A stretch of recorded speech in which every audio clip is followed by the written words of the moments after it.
हरे Krishna everyone, सबका हार्दिक स्वागत है इस डेली श्रीमद् भागवतम की कक्षा में। हम लोग अभी तक चर्चा किए श्रीमद् भागवतम के पहले स्कंद के दूसरे अध्याय के अंतिम श्लोक पे अभी हम चर्चा करेंगे। अभी तक इसके ऊपर हम लोग चर्चा किए।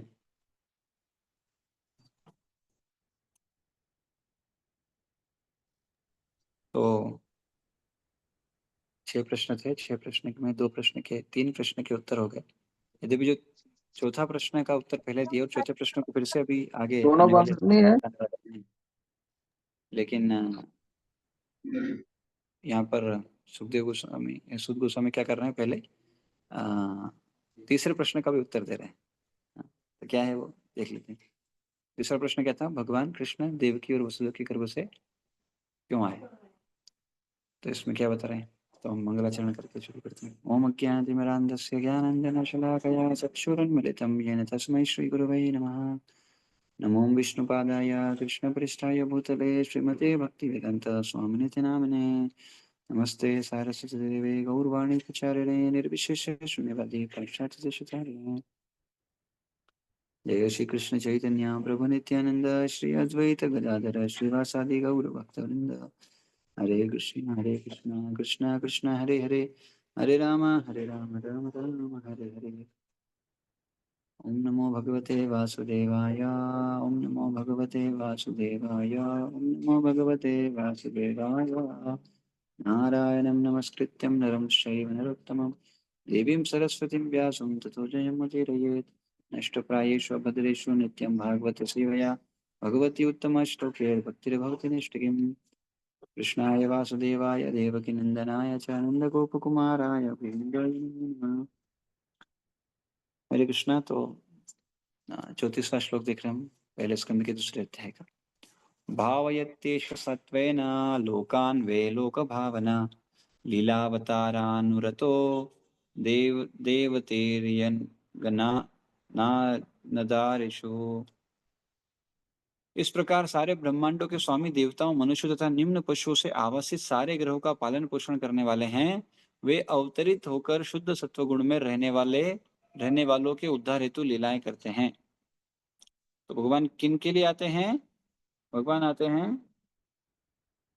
यहाँ पे सुद गोस्वामी एक उत्तर दे रहे हैं भगवान के आने का। क्या कि भगवान का आने का उद्देश्य क्या है? जो शुद्ध सत्व गुण में रहने वाले उनके उद्धार हेतु लीलाएं करते हैं। तो इसमें ऑर्डिनरी व्यक्ति की कहीं बात नहीं हुई, शुद्ध भक्तों की ही बात कर रहे हैं, है ना? तो भगवान क्यों आते हैं? जो प्योर गुडनेस में उनको उद्धार करने के लिए। यद्यपि वो जो प्योर गुडनेस में उसका तो ऑलरेडी उद्धार हो चुका है, उसको क्या जरूरत है? प्योर गुडनेस में आ गया मतलब क्या? शुद्ध सत्व में आ गया ना। शुद्ध सत्व मतलब क्या है? तीनों गुण से परे हो गया वो तो already। फिर उसका क्या है?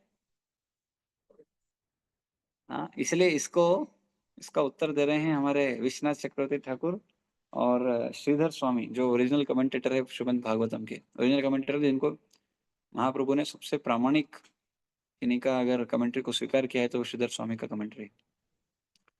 तो श्रीधर स्वामी और विश्वनाथ चक्रवर्ती ठाकुर एक पॉइंट को बोल रहे हैं, दोनों बोल रहे हैं कि भगवान क्यों आके लीला करते हैं? भगवान आके लीला करते हैं ताकि जो जीवात्मा है उनको वो अपने दुनिया, उनकी जो दुनिया है कौन सी?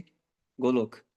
उस गोलोक के प्रति कुछ तो जीवात्माओं को आकर्षण आए और वो उनके धाम जाने की इच्छा कर पाए। इसलिए भगवान लीलाएं करते। इतनी सारी लीलाओं का उद्देश्य क्या है? हाँ, तो लीला लीला सा है। लीला में भगवान जो लीलाएं करते हैं उनका उद्देश्य यही है कि इस संसार के जीवात्मा को उस धाम की ओर आकर्षित कर पाए, जिससे उनको वो धाम जाने की इच्छा हो। जब तक व्यक्ति जानेगा नहीं वो धाम में क्या है, इच्छा नहीं होगा। इसलिए भगवान वहाँ की लीलाएं यहाँ लाते हैं और ये लीलाओं के माध्यम से उनको अट्रैक्ट करके गोलोक ले जाना चाहते हैं। तो कितने लोग अट्रैक्ट हो रहे हैं? आप में से हो रहे हैं कि नहीं? जाना चाहते हैं कि नहीं? हाँ, तो जो जाना चाहते हैं उनको ये कथा को नित्य श्रवण करना चाहिए, नित्य पढ़ना चाहिए श्रीमद् भागवतम को।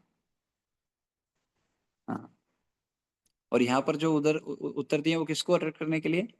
देखो ये बात समझ में आती है कि जो अभक्त है उसको वहां का ग्लिम्स देने के लिए वहां का एक देते हैं ना आजकल शॉर्ट वीडियोस होते हैं, या एक होता है क्या बोलते हैं, ग्लिम्स, ग्लिम्स देते हैं, ग्लिम्स मतलब झलक देते हैं उसकी। तो भगवान वहां की झलक दे के जाते हैं कि देखो ये है, इसे भी बड़ा आनंद चाहिए। ऐसा होता है ना, कई बार लोग रील में देखते हैं, संडे संडे प्रोग्राम के ग्लिम्स हम डालते हैं तो अरे इतना अच्छा होता है, हाँ हम भी जाएंगे, इच्छा करते हैं। तो इस तरह से भगवान क्या करते हैं, अपनी लीलाओं की एक झलक इधर देके जाते हैं, बोले ये तो यहाँ में जब तक था तब तक ही वहाँ इटरनल चल रही है, चलो। तो इसलिए जो बद्ध जीवात्मा है वो आकर्षित थे, लेकिन मुक्त जीवात्माएं ऑलरेडी आकर्षित थे, उनके लिए तो भगवान की लीलाएं ऐसी है कि जो शुद्ध सत्व में है उनको भी आकर्षित कर देती है। तो जो शुद्ध सत्व में उनको आकर्षित करेगी तो जो हम जैसे हैं उनको हमको नहीं करेगी। जो आनंद में उनको भी आनंद दे रही है तो जो आनंद में नहीं है उनको तो देगी ही देगी आनंद। तो भौतिक ब्रह्मांड अनगिनत है, और प्रत्येक ब्रह्मांड में असंख्य ग्रह है, असंख्य ग्रह है ना। पृथ्वी एक ग्रह बोलते हैं, बहुत ग्रह हैं। हाँ, जिनमें विविध गुणों वाले विभिन्न कोटि के जीव निवास करते हैं। भगवान विष्णु इनमें से प्रत्येक लोक में तथा प्रत्येक जीव समूह में अवतरित होते रहते हैं। वे उनके बीच अपनी दिव्य लीलाओं का प्रदर्शन करते हैं, जिससे उनमें भगवान के धाम वापस जाने की रुचि उत्पन्न हो। देखो ये प्रभुपाद उस पर्पट को उठा लिए, किसको, आचार्यों के पर्पट को। क्योंकि अगर शुद्ध गोस्वामी के अनुसार देखें, शुद्ध गोस्वामी जी के अनुसार देखें तो क्या है, तो शुद्ध सत्व के लोगों के लिए है। लेकिन यहाँ प्रभुपाद क्या बोले, जीव समूह, प्रत्येक जीव समूह में अवतरित होते रहते हैं, जिससे वे उनके बीच लीलाएं करके लीलाओं का प्रदर्शन करें, जिससे उनके भगवान धाम के धाम वापस जाने की रुचि उत्पन्न हो। तो यहाँ से हमको समझ में आता है श्रील प्रभुपाद की जो कमेंट्रीज हैं, वो कमेंट्रीज में क्या करते हैं, आचार्यों के, आचार्यों को कोट करते हैं। इसका मतलब प्रभुपाद ने सारी कमेंट्रीज पढ़ी है, और कई जगह कोट भी करते हैं, वो लिखते भी हैं, श्रीधर स्वामी ऐसा बोलते हैं, विश्वनाथ चक्रवर्ती ऐसा बोलते हैं, जीव गोस्वामी ऐसा बोलते हैं, इस तरह से वीर राघवाचार्य ऐसा बोलते हैं, वल्लभाचार्य ऐसा बोलते हैं, जिससे अलग अलग जगह प्रभुपाद कोट करते हैं। भगवान अपनी मूल दिव्य व्यवस्था को बदलते नहीं, अभी तो देश काल तथा समाज के अनुसार वे भिन्न भिन्न रूपों में प्रकट होते हैं। तो भगवान भिन्न भिन्न रूपों में प्रकट होते हैं अलग अलग जगह पर, उद्देश्य एक ही है क्या, कहाँ पर, अपने धाम के लिए।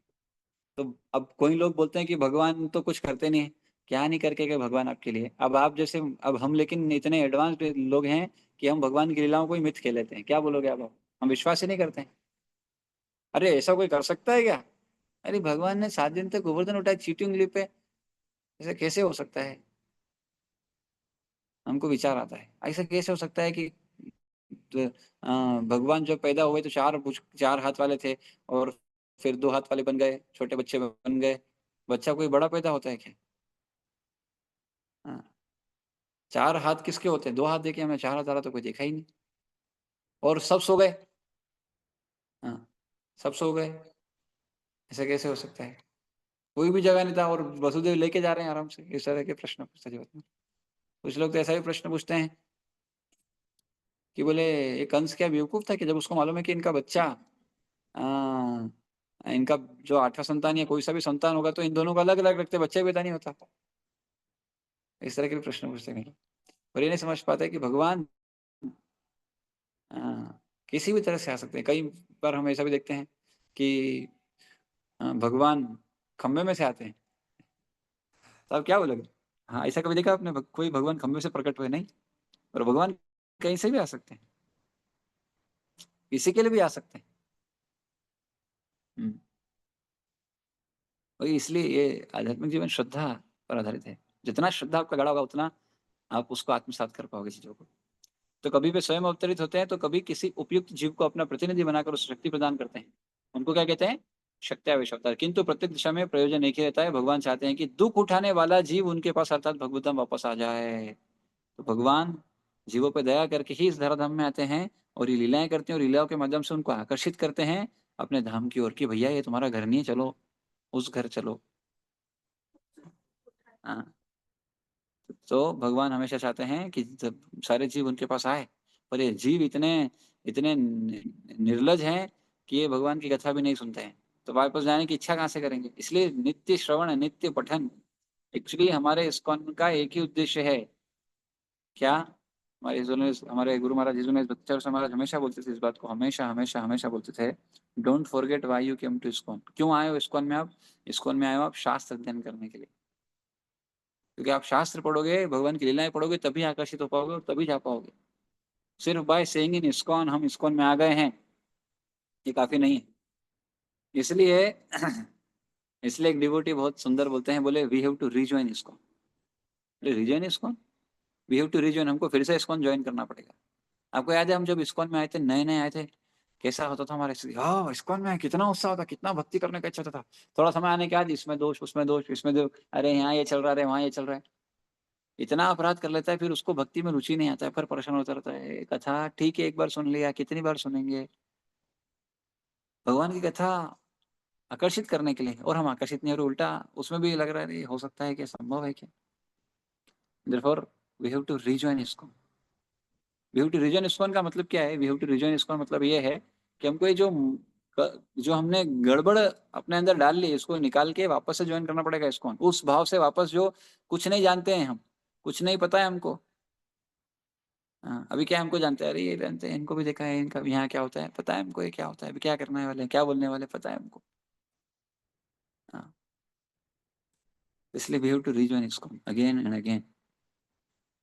वो जैसा जगह छोटा बच्चा जब आता है तो कैसा होता है, एकदम बोलते हैं ना बच्चों में भगवान का रूप होता है, क्यों? हाँ, क्योंकि वो उसमें एक्चुअली ये सब गड़बड़ नहीं आए, पर धीरे धीरे जैसे जैसे वो भौतिक जगत का संग करता है, धीरे धीरे उसकी भक्तियां जागृत होती है पुरानी, और वो सब वापस से कंटामिनेटेड स्टेट में आ जाता है। इसलिए जिसको बचपन से भक्ति मिल जाता है, कितना सौभाग्य है उसका। हाँ, तो भगवान चाहते हैं कि हम भगवत धाम वापस जाएं, इसलिए लीलाएं करते हैं, और लीलाओं से, लीलाएं सुनते ही नहीं, लीलाओं में रमते ही नहीं, लीलाओं में विचार ही नहीं करते हैं। ऐसा क्यों हुआ प्रभु जी? हाँ, इसका भी कोई कारण हो सकता है ना। तो सारे जीव जिस सुख के पीछे दीवाने रहते हैं, हाँ,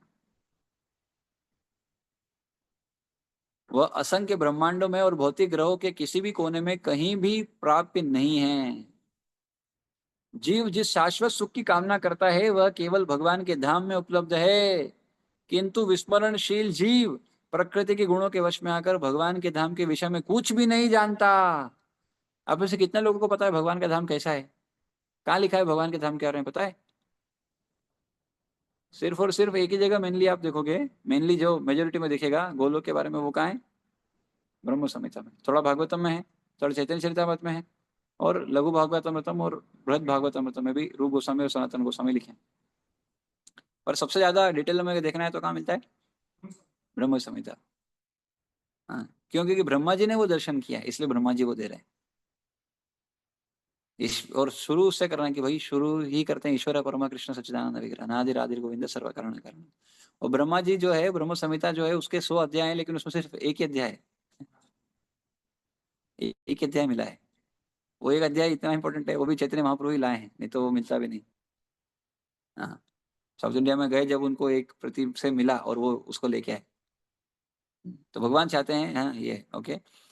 तो जीव शाश्वत सुख की कामना करता है, लेकिन भगवान के धाम के, जो भगवान के, वह केवल भगवान के धाम में उपलब्ध है। लेकिन विस्मरणशील जीव क्या करते हैं, भुलक्कड़ लोग क्या करते हैं, भूल जाते हैं कि हम यहाँ क्यों आए हैं। इसलिए कई बार अपराध कर बैठते हैं, पाप कर बैठते हैं, भूलवश, इंद्रिय तृप्ति की भावना के कारण से, प्रकृति के गुणों के वश में आकर भगवान के धाम के विषय में कुछ भी नहीं जानता।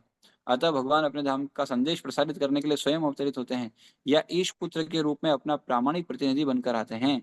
ऐसे अवतार या ईश पुत्र भगवत धाम जाने के संदेश का प्रचार केवल मानव समाज में ही नहीं करते हैं, बल्कि उनका काम सभी समाजों में, देवताओं में तथा मनुष्यों के अतिरिक्त अन्य में भी चलता रहता है। सबको प्रचार करते हैं। इस प्रकार श्रीमद् भागवत के प्रथम स्कंद के अंतर्गत दिव्य तथा दिव्य सेवा नामक द्वितीय अध्याय के भक्ति वेदांत तात्पर्य पूर्ण हुए। यहाँ पे दूसरा अध्याय समाप्त हुआ। अभी हम तीसरे अध्याय पे जाएंगे। तीसरे अध्याय में करीब 44 श्लोक हैं, if I am not wrong, और जो इसका नाम है समस्त अवतारों के स्रोत कृष्ण। तो कृष्ण क्या है? समस्त अवतारों के स्रोत हैं। तो अभी क्या हुआ था आपको याद है? चौथे प्रश्न को शॉर्ट में निपटा दिए, अब फिर से चौथे प्रश्न को समझाएंगे। सूत उवाच जग्रहे पौरुषं रूपं भगवान् महदादिभिः संभूतम षोडश कल्मादो लोकस्य रक्षया। सूत जी ने कहा, सृष्टि के प्रारंभ में भगवान ने सर्वप्रथम विराट पुरुष अवतार के रूप में अपना विस्तार किया और भौतिक सृजन के लिए सारी सामग्री प्रकट की। इस प्रकार सर्वप्रथम भौतिक क्रिया के 16 तत्व उत्पन्न हुए। यह सब भौतिक ब्रह्मांड को उत्पन्न करने के लिए किया गया। हाँ, तो इस अध्याय में टोटल 44 श्लोक हैं। तो शुरू के 1 से 5 नंबर के श्लोक में सुत गोस्वामी पुरुषावतार के बारे में बता रहे हैं। 6 से 29 के श्लोक में फिर जो पांचवा प्रश्न था, अन्य अवतारों का वर्णन, लीला अवतार, वो बता रहे हैं, इनकारनेशन एंड देयर सोर्स। और वो सारे अवतार बताने के बाद फिर बोलते हैं अवतारी कौन है। और उसके बाद में फिर जीव के और विराट रूप के जो इमेजिनरी मटेरियल फॉर्म है उसके बारे में बताएंगे। और फिर 35 से 39 नंबर श्लोक तक भगवान को और उनके अंडरस्टैंडिंग को बताएंगे। और लास्ट के 4 श्लोक में श्रीमद् भागवतम का गुणगान बताएंगे। और छठे प्रश्न का उत्तर देंगे कि धर्म ने भगवान के जाने के बाद किसके शरण ली। तो वो श्रीमद् भागवतम, इसलिए श्रीमद् भागवतम का गुणगान करके इस अध्याय को समाप्त करेंगे। हाँ, तो पुरुष अवतार का वर्णन ऑलरेडी पीछे किए, लेकिन इसको और डिटेल में यहाँ बता रहे हैं। तो सबसे पहले क्या बोल रहे हैं, सबसे पहले कौन सी सृष्टि के प्रारंभ में भगवान ने सर्वप्रथम विराट पुरुष का अवतार के रूप में विस्तार किया। वो कौन है? वही महाविष्णु है। भौतिक समझ की, भौतिक सृजन की सारी सामग्री प्रकट की और इस तरह से सर्वप्रथम 16 तत्व उत्पन्न हुए।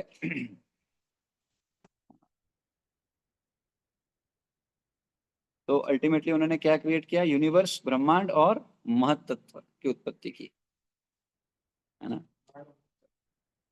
तात्पर्य, भगवद गीता का मत है कि भगवान कृष्ण अपने पूर्णांशों के विस्तार से इन भौतिक ब्रह्मांडों का पालन करते हैं। अतः यह पुरुष रूप उसी सिद्धांत की पुष्टि है। आदि भगवान वासुदेव या कृष्ण भगवान, जो राजा वसुदेव या राजा नंद के पुत्र के रूप में विख्यात हैं, समस्त ऐश्वर्यों, शक्तियों, यश, सौंदर्य, ज्ञान तथा वैराग्य से परिपूर्ण है। उनके ऐश्वर्यों का एक अंश निराकार ब्रह्म के रूप में प्रकट होता है। निराकार ब्रह्म किसको कहते हैं?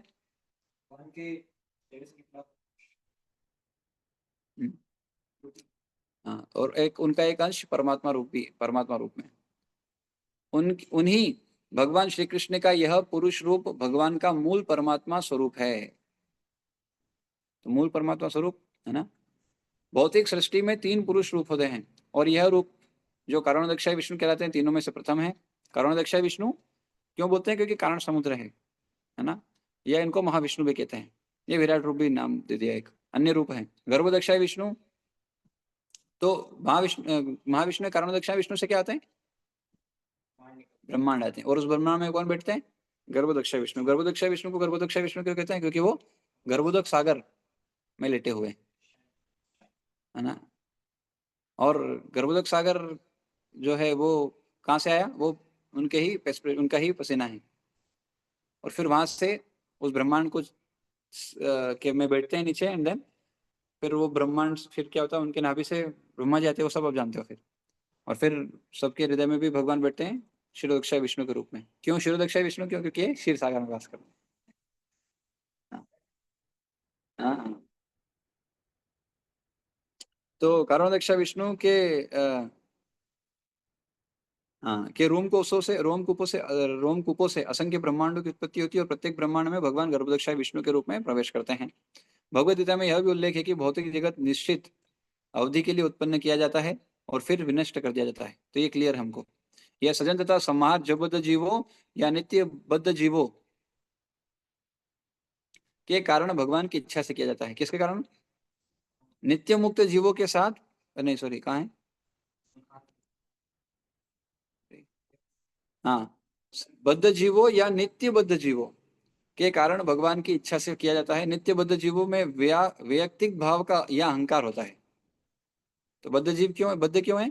क्योंकि अहंकार, हाँ, उसको उसके अंदर प्रधान है अभी फिलहाल, जो उन्हें इंद्रिय भोग का आदेश देता है। तो अहंकार, एक्चुअली अहंकार से व्यक्ति इंद्रिय तृप्ति में लगता है। सोचो,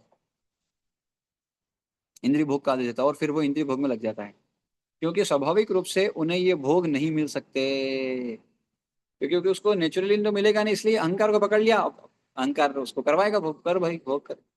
तो जिस व्यक्ति को अहंकार है वही इंद्रिय तृप्ति में लगा है। इसलिए देख सकते हैं दुनिया में हर व्यक्ति को अहंकार है, इसलिए वो इंद्रिय भोग में लगा है। कुछ ना कुछ इंद्रिय तृप्ति तो कर रहा है, कोई ज्यादा कर रहा है, कोई कम कर रहा है, कर सब रहे हैं। लेकिन हमको अपना स्थिति देखना चाहिए कि हमको अहंकार को त्यागना पड़ेगा, तब जाके इंद्रिय तृप्ति को त्याग सकते हैं, नहीं तो नहीं त्याग पाएंगे। भगवान ही एकमात्र भोक्ता है और शेष सब भोग्य है। जीव पराधीन भोक्ता है ना। पराधीन मतलब,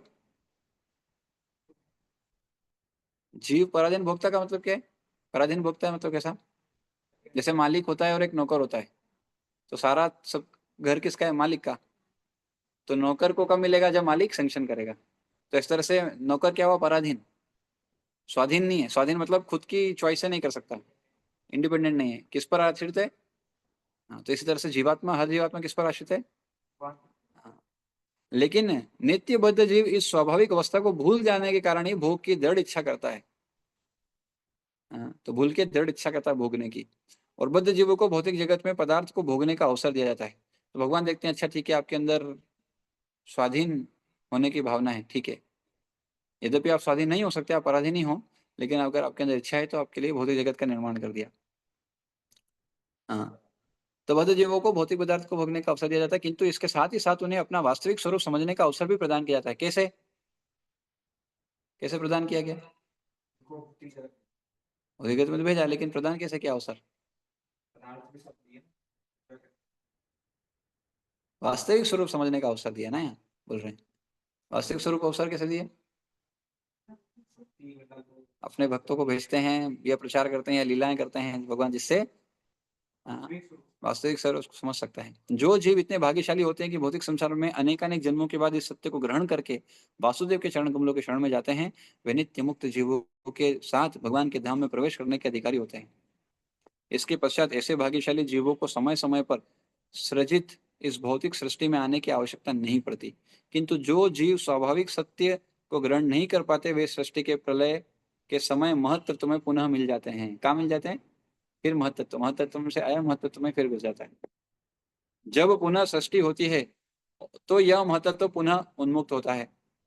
इस महत्तत्व में भौतिक प्राकृत्य की सारी सामग्री विद्यमान होती है। तो महत्तत्व में क्या होता है? भौतिक जगत के निर्माण की सारी सामग्री है, जिनमें बद्ध जीव भी सम्मिलित रहते हैं। उसमें ही बद्ध जीव होते हैं महत्तत्व में। मूलतः यह महत्तत्व 16 अंशों में विभक्त किया जाता है। यह महत्तत्व मतलब क्या है? इसमें 16 चीजें होती है। वो 16 चीजें जो बोली ना, विराट रूप करते हैं, क्या है वो? ये है 5 स्थूल भौतिक तत्व। 5 स्थूल भौतिक तत्व कौन से? पृथ्वी, अग्नि, जलवायु, आकाश, तथा 11 कर्मेंद्रियां। 11 कर्मेंद्रियां कौन कौन सी? 5 ज्ञानेन्द्रिय, 5 कर्मेंद्रिय और एक मन, है ना। यह स्वच्छ आकाश में बादल के समान होता है। आध्यात्मिक आकाश में ब्रह्म का तेज चतुर्दिक फैला रहता है और समग्र मंडल दिव्य प्रकाश से जाजलमान होता रहता है। इस विस्तृत असीम आध्यात्मिक आकाश के किसी कोने में महत्तत्व एकत्र होता है। हाँ, तो ये क्लाउड, आपने देखा है वो क्लाउड रहते हैं वो, उसमें भी चार्ट में, गोलों का चार्ट में भी अवेलेबल क्लाउड रहते हैं। तो आध्यात्मिक आकाश में ब्रह्म का तेज चतुर्दिक फैला रहता है और समग्र मंडल दिव्य प्रकाश से जाजलमान रहता है। इस विस्तृत असीम आध्यात्मिक आकाश के किसी कोने में महत्तत्व एकत्र होता है और आकाश का जितना भाग महत्तत्व से ढका रहता है वह भौतिक आकाश कहलाता है। तो ये जो आकाश आप देख रहे हो, आपको ऊपर दिखता है, वो क्या है?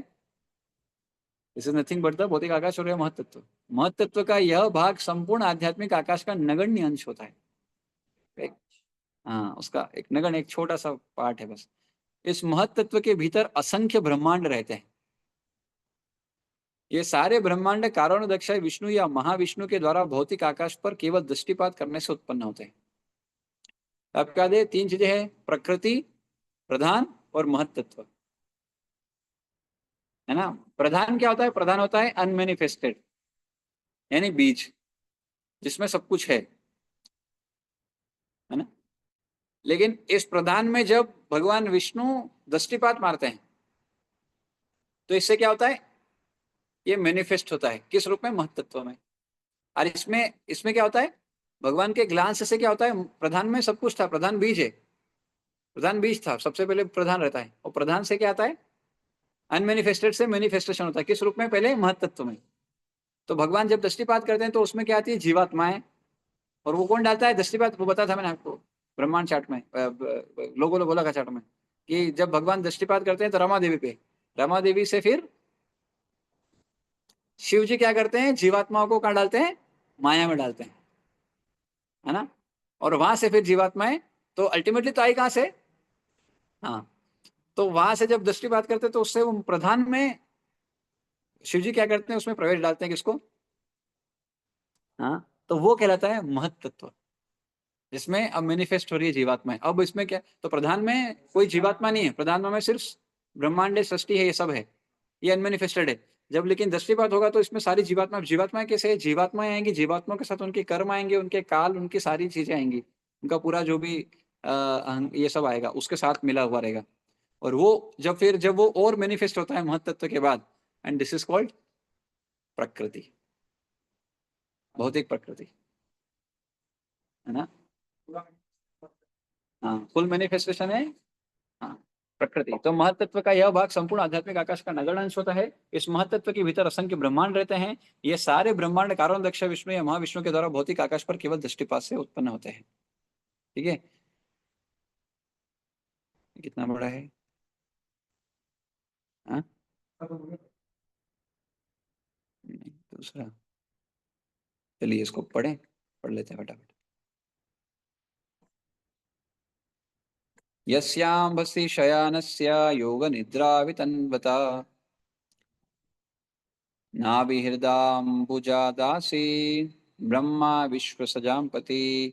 पुरुष के एक अंश ब्रह्मांड के जल के भीतर लेटते हैं, उनके शरीर के नाभि सरोवर से, अब ये दूसरे कौन, उनका ही एक अंश, जो मेन विराट पुरुष था उनका एक अंश कौन है, अब दूसरा इस ब्रह्मांड के जल के भीतर लेटे, वो कौन है, गर्भोदक्ष विष्णु। और उनके शरीर के नाभि सरोवर से कमल नाल अंकुरित होता है, और इस नाल के ऊपर खिले कमल पुष्प से ब्रह्मांड के समस्त शिल्पियों के स्वामी ब्रह्मा प्रकट होते हैं। प्रथम पुरुष कारणोदक्ष विष्णु हैं, उनकी त्वचा के छिद्रों से अखिंक ब्रह्मांड उत्पन्न होते हैं, है ना। तो उनके जितने भी रोमकूप पे जितने भी बाल हैं उन सब में से क्या होता है, एक एक ब्रह्मांड।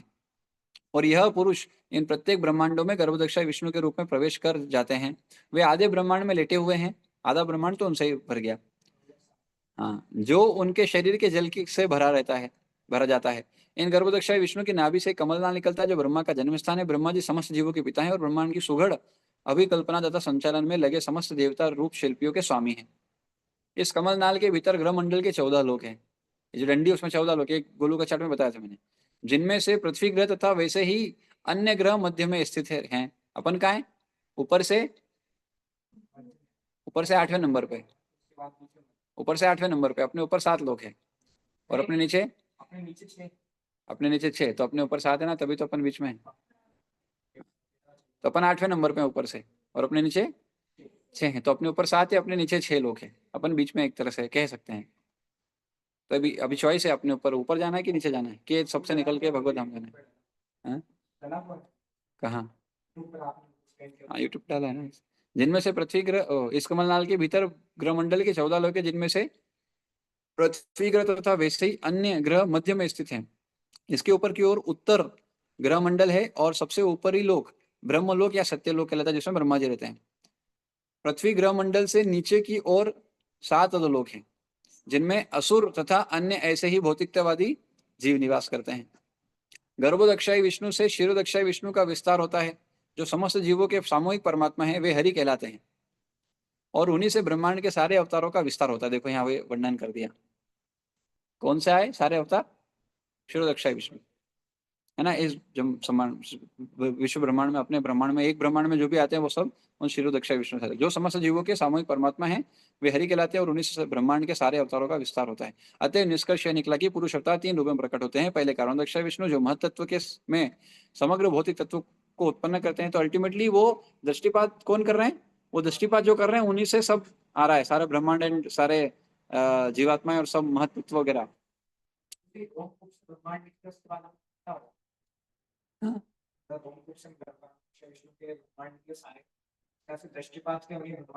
तो ब्रह्मांड वो अनमैनिफेस्टेड है ना, वो प्रधान है। पहले जब जैसे जैसे जैसे रोमकूप से जो निकला वो क्या है, वो प्रधान है। वो जो ऊपर है ना, जिसको ब्रह्मांड करो, you can say it as a प्रधान, क्योंकि वो अनमैनिफेस्टेड है, वो बीज रूप में अभी अभी प्रकट थोड़ी है कुछ। हाँ, अनमैनिफेस्टेड ब्रह्मांड जो जो निकला ना ब्रह्मांड, वो अभी मैनिफेस्टेड नहीं है, अभी तो सिर्फ निकला है।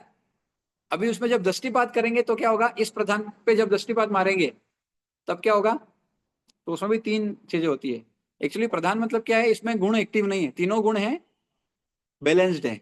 सत्वगुण रजोगुण तमोगुण तीनों बैलेंस्ड है, इसमें किसी की प्रधानता नहीं है ना अभी तक, क्योंकि अब मैनिफेस्ट ही नहीं हुआ ना, ये अनमैनिफेस्टेड है, इसलिए सब इसमें सब इक्विलिब्रियम पे है।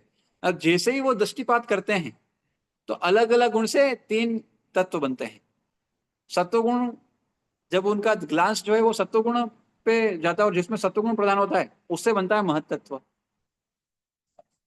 जिसमें रजोगुण पे मैनिफेस्ट जिसमें रजोगुण प्रधान होता है उससे बनता है सूत्र तत्व, या उसको क्रिया शक्ति कहते हैं, क्रिया शक्ति क्रियामान होता है वो जगत, इसलिए रजसिक। और तमोगुण का जब संग होता है तो उससे क्या आता है, I told this also one time.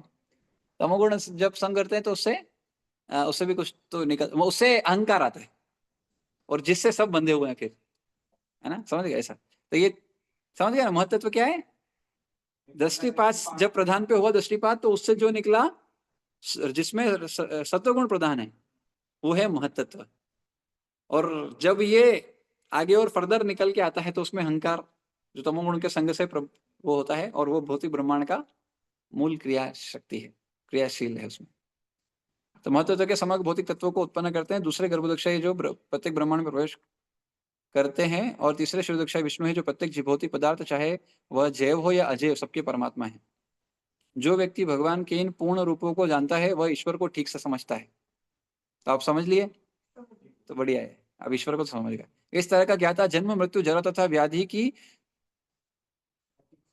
भौतिक स्थिति से मुक्त हो जाता है। अरे आप मुक्त हो गए, हरि बोल, लेकिन फिर भूल जाओगे, इसलिए रोज पढ़ते रहो सुनते रहो। जैसा कि भगवत गीता में भी इसकी पुष्टि हुई है। इस श्लोक में महाविष्णु के विषय में सारांश दिया गया है। महाविष्णु अपने मुक्त इच्छा से आध्यात्मिक आकाश के कुछ भाग में लेटे रहते हैं। इस तरह वे कारण सागर में लेटे हुए प्रकृति पर दृष्टि फेरते हैं जिससे तुरंत महतत्व की सृष्टि होती है। तो अभी प्रधान पे डाला तो कुछ क्या बन गया, सबसे पहले कौन बनेगा, महतत्व, और है ना सत्वगुण से महतत्व का निर्माण हुआ।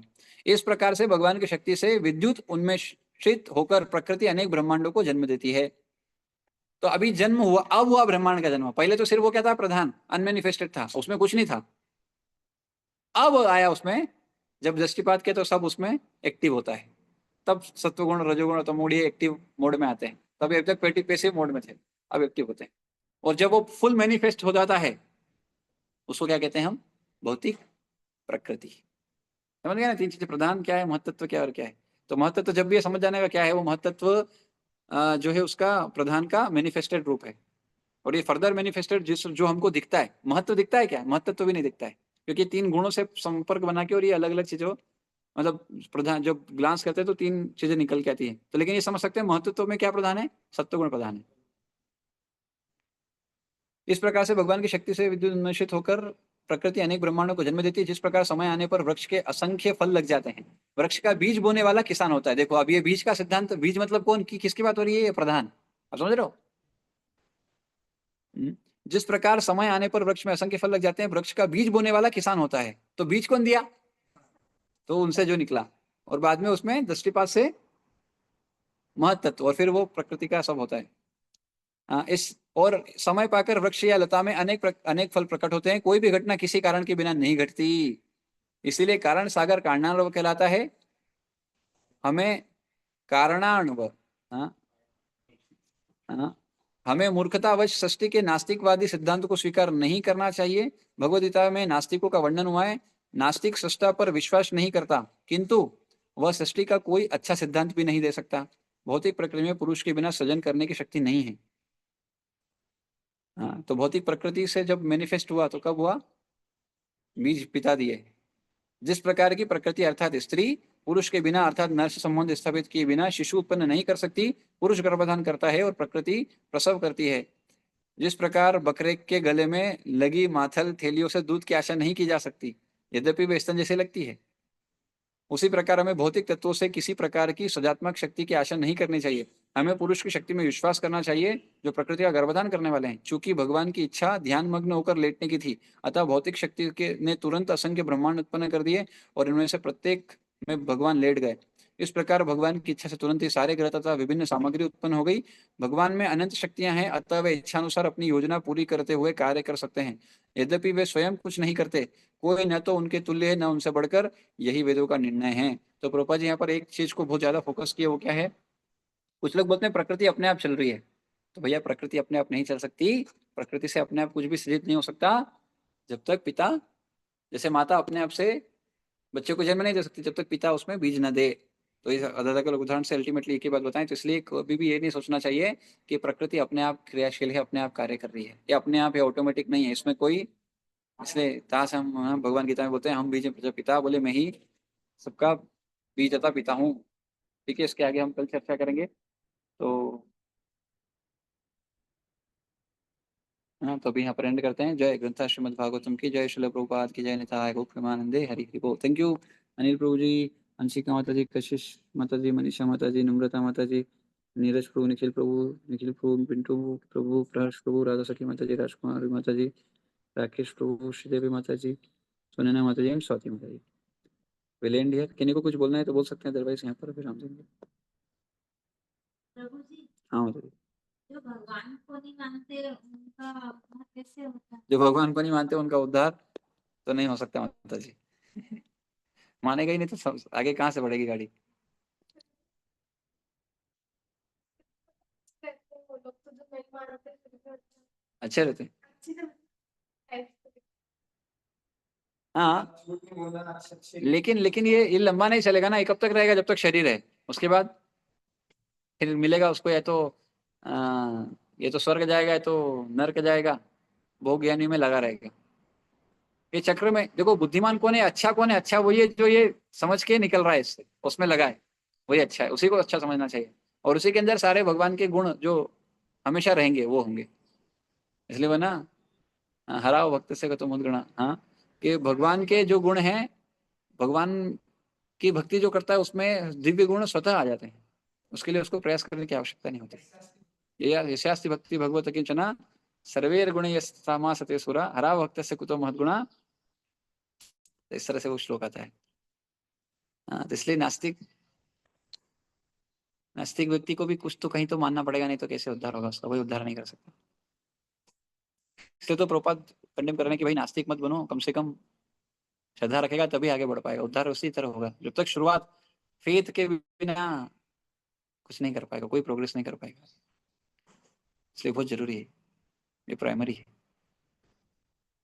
इसलिए तो यहाँ इतना वर्णन है कि भगवान है। पहले इससे ये समझाते हैं कि भैया भगवान है, हाँ, आप आत्मा हो और भगवान है और आप उनके अंश हो, तब जाके कोई आगे बढ़ पाएगा, अदरवाइज बढ़ ही नहीं पाएगा। लोग के बोलते हैं कि हम भगवान को नहीं मानते। हाँ, वो मूर्ख है जो बोलता है भगवान को नहीं मानता। पिता को नहीं मानता है क्या? पिता को नहीं मानता है तो फिर आया कैसे? जो पिता को ही नहीं मानेगा वो उसका ही अस्तित्व खतरे में। बोलेगा मैं भगवान को नहीं मानता, तो भगवान को नहीं, परम पिता है, तो इसका मतलब आप अपने पिता को नहीं मानते, तो आप आए कैसे? कौन कौन लाया आपको संसार में? पिता लाए। तो पिता को ही नहीं मानोगे तो तुम्हारा अस्तित्व खतरे में। हाँ, तो ये तो, हाँ, ऐसा संभव ही नहीं है। कई लोग भारत में और भी कुछ लोग बोलते हैं I do not believe in God. हाँ, यद्यपि हम तो फिर भी फॉर्चुनेट हैं कि भारत में एटलीस्ट हमको शुरू से घर परिवार से पता है कि अरे हम भगवान है, पूजा आराधना ये सब करने का फिर भी पता है, थोड़ा बहुत कुछ तो आइडिया है। फिर भी कई लोग नास्तिक हो जाते हैं अलग अलग कारणों से, क्योंकि उनकी इच्छाएं पूरी नहीं हुई बेसिकली। भगवान से कौन हो जाता है नास्तिक? कौन बनता है जनरली? हाँ, जिसकी डिजायर पूरी नहीं होती उसको लगता है अरे, तो उनको लगता है भगवान उनकी इच्छा पूर्ति का साधन है बस, और कुछ। इसलिए जरूरी है, इससे ऊपर निकलना पड़ेगा, नहीं तो हर व्यक्ति धीरे धीरे नास्तिक इसलिए बन रहा है। हाँ, जो सिर्फ अपनी इच्छाएं पूर्ति में लगा हुआ है, उसको यही लगता है कि भगवान बस मेरी इच्छाओं को पूर्ति करेंगे बस। और भगवान के पास जाके मांगता रहता है, देता रहता है। भगवान ने नहीं दिया तो अब नहीं आऊंगा आपके पास, कट्टी आपसे अब नहीं आऊंगा मैं, अब मैं दूसरे के पास जाऊंगा। ऐसा करते हैं कुछ लोग। इसलिए उससे ऊपर निकल के समझना पड़ेगा कि भगवान कब देते हैं, किसको देते हैं, क्यों देते हैं, ये सब जानना चाहिए।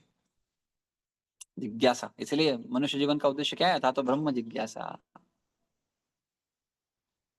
तो कोई किसी भी स्तर से भक्ति में आए पर धीरे धीरे प्रोग्रेस तो करना पड़ेगा, नहीं करेगा तो नॉट सर्वाइव, सर्वाइवल नहीं कर पाएगा भक्ति में, लंबा समय नहीं टिक पाएगा। इसलिए कई लोग चले जाते हैं, क्यों? बुद्धि में घुसता नहीं कुछ उनके, इसलिए। एनीवे, ठीक है, तो यहाँ पर एमेंड करते हैं। चलो प्रभुपाद की जय, हरे हरे, हरे कृष्ण।